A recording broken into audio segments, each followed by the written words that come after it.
North Korea threat: Donald Trump is deadly serious about military strike on Kim Jong-un. North Korea sparked fears of World War III after ending a 2-month lull in Kim Jong-un's weapons testing program to launch the rogue state's highest-ever ICBM.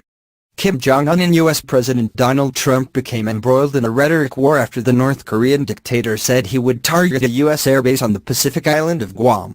Mr. Trump promised to retaliate to any aggression from North Korea with fire and fury, even threatening to totally destroy the hermit nation if it even attempts to target the United States. The U.S. has led attempts to squeeze North Korea financially using sanctions, refusing to lift the trade bans unless Kim Jong-un gives up his ambitions for nuclear weapons. However, Mr. Trump's administration has now said it is willing to sit down with North Korean officials in an attempt to hammer out a diplomatic solution to the tension. Defense Secretary Rex Tillerson said he would even happily speak about the weather with Pyongyang if it meant they were both sitting around the same negotiating table.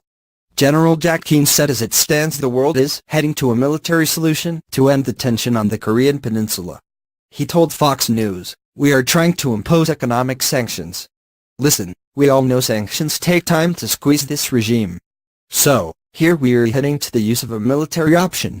I am convinced that the Chinese and North Koreans are beginning to now wake up. This is not President Bush, this is not President Obama, this is President Trump, and he is dead serious about the potential use of a military option." South Carolina Senator Lindsey Graham said the possibility of military conflict still remains low. The senator, however, predicted a significant upward shift in the possibility if Kim Jong-un fires another test missile. Senator Graham said, "I should say there is a 3 in 10 chance we use the military option.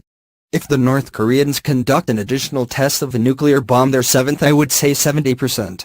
U.S. President Donald Trump is now trying to get Vladimir Putin and Russia on side to put an end to North Korea's nuclear ambitions. The pair discussed bilateral relations and the